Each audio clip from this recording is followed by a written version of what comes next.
Okay, Okay, I'm not ready. well, get ready. What is your favorite part of the holidays?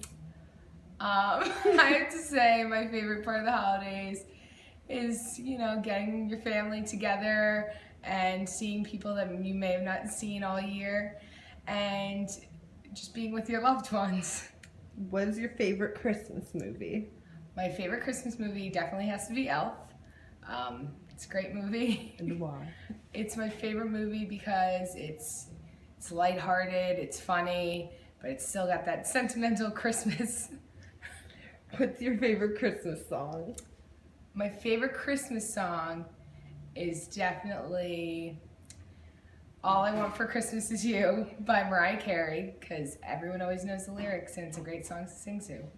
What is your favorite childhood Christmas gift? My favorite childhood Christmas gift definitely has to be the bike I got when I was 10. It's pink. Still have it to the day. Are you good at wrapping gifts? I'm pretty amazing at wrapping gifts.